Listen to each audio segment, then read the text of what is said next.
Brought to you by Agilus Diagnostics. Health test की बात आती है तो मैं भरोसा करता हूँ India largest diagnostics company Agilus diagnostics. खुद को टेस्ट करते रहो। एक शेयर जो आज फोकस में है और उस पे ब्रोकिंग हाउसेस की रिपोर्ट भी बहुत सॉलिड है, खैर शेयर ही बहुत सॉलिड है, वो है डिक्सन टेक। कमाल हो गया, इनकी इकाई को पेजेट इलेक्ट्रॉनिक्स जो की इकाई है उन्होंने टाई अप किया है कॉम्पाल स्मार्ट डिवाइस इंडिया के साथ। और पेजेट इलेक्ट्रॉनिक्स कॉम्पाल के साथ मिलकर मोबाइल डिवाइसेस का उत्पादन करेगी, इसके लिए करार किया गया है। लेकिन ये मोबाइल किसके लिए बनाएगी? गूगल के लिए। गूगल पिक्सल जो कि बहुत फेमस मोबाइल ब्रांड है, वो बनाएगी पेजेट इलेक्ट्रॉनिक्स, जो कि डिक्सन टेक की सब्सिडरी कंपनी है। एक बड़ी खबर आई डिक्सन पे और डिक्सन लाइफ हाई पे पहुंच गया। वैसे ही पिछले कुछ दिनों से लगातार चढ़ रहा था, आज तो 6.25% का उछाल स्टॉक पे देखने को मिला। नमूरा की एक रिपोर्ट आई, उन्होंने बाय रेटिंग दे दी 18,654 रुपए प्रति शेयर के लक्ष्य के लिए। स्टॉक आज 6.25% ऊपर है।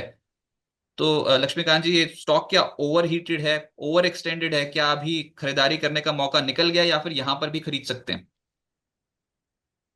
ये ट्रेंड तो ऑलरेडी काफी स्ट्रांग है इसका। और आपने जो न्यूज़ बताई उसका पॉजिटिव मोमेंटम डेली और वीकली के चार्ट्स पर भी दिखाई दे रहा है। हालांकि आज इसने एक असेंडिंग ट्रायंगल का ब्रेकआउट दिया है। तो पहले हम लोगों का अनुमान ये था कि शायद यहाँ पे हमें प्रॉफिट बुकिंग देखने को मिल सकती है due to the formation of double top. But आज उसने जिस तरीके से उस स्तर को निकाला है, तो आने वाले समय में लग रहा है कि असेंडिंग ट्रायंगल का जो टारगेट एक्सपेक्टेड आ रहा है 18,000 के आसपास, 18,000 से लेकर 18,300 के जून के आसपास आ रहा है, तो वहां तक ये स्टॉक निकल सकता है। हालांकि बाइंग के लिए तो फिर से वही जो नेक लाइन है 15,000, 16,000 से लेकर 16,200 के जोन पर आता है, तो वहां से बाइंग करना इसको मुनासिब रहेगा। करंट लेवल्स पे अगर लेते हैं फिर से इसमें रिस्क रिवॉर्ड रेशियो फेवरेबल नहीं रहेंगे, क्योंकि ऑलरेडी स्टॉक 5.6% अप है आज के ओपनिंग लेवल से। तो मुझे लगता है थोड़ा सा वेट करना चाहिए और बाय ऑन डिप्स की स्ट्रेटजी अपनानी चाहिए around the zone of 16,000 to 16,200, और फिर बाइंग बनाना चाहिए स्टॉक में। तो वहां से फिर में अच्छे खासे अपर साइड के लेवल दिखाई दे सकते हैं। हम्म। और देखिए, मुद्दा ये है कि गूगल अमेरिकन कंपनी है, चाइना प्लस वन पॉलिसी पे अमेरिका काम कर रहा है। अब ये जो कॉन्ट्रैक्ट मैन्युफैक्चरर है ये बहुत बड़ा है देश का, दैट इज डिक्सन। और आपने देखा ही है कि ये वाइट गुड्स और स्मार्टफोन्स कैटेगरी में कितना एग्रेसिव हो गया है।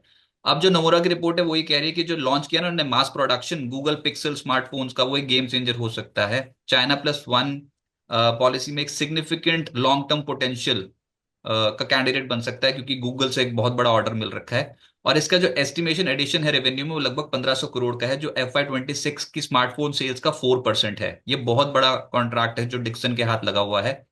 और आने वाले समय के लिए भी कंपनी अपनी कैपेबिलिटीज और बढ़ाती हुई नजर आएगी और प्रीमियम फोन मार्केट में अपनी पैठ बनाएगी। और लॉन्ग टर्म पॉजिटिव है वो, इसी के कारण नमोरा ने डिक्सन टेक के ऊपर बाय रेटिंग दी है और 18,654 का लक्ष्य दिया। जिनके पास है वो क्या करें, क्या लॉन्ग टर्म के लिए इसमें बने रहे? क्योंकि अगर मैं इसमें रेवेन्यूज देख रहा हूँ तो कंसिस्टेंटली बढ़ते हुए नजर आए हैं डिक्सन के रेवेन्यूज।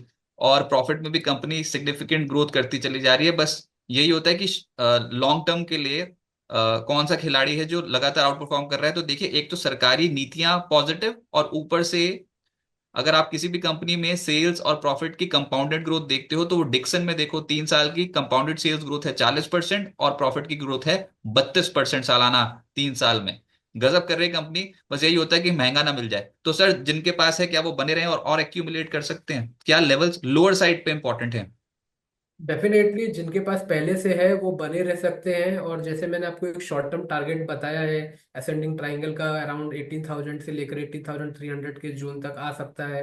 तो डेफिनेटली बट उनको एक स्टॉप लॉस ट्रेल कर लेना चाहिए अराउंड दी लेवल्स ऑफ 14,700। तो मुझे लगता है कि जब तक स्टॉक 14,700 के ऊपर ट्रेड करता है तब तक इसमें bullishness maintain, bullishness move continue रह सकता है। और जिनको बाय करना है उन्हें थोड़ा सा डिप का इंतजार करना चाहिए अराउंड दी लेवल्स ऑफ 16,000 से लेकर 16,200 के जोन पर। अगर वहां पर मौका मिलता है तो फिर से इनिशिएट कर सकते हैं। और आने वाले समय में इसमें तेजी दिखाई दे सकती है, क्योंकि ट्रेंड काफी स्ट्रांग है। और ओवर हीटनेस की बात करें तो ये काफी पहले भी ओवरबॉट जोन में गया है, बट उसके बाद भी उसने नए हाईज बनाए हैं। तो मुझे लगता है कि मोमेंटम बना रहेगा जब तक स्टॉक 14,700 के ऊपर ट्रेड करता है।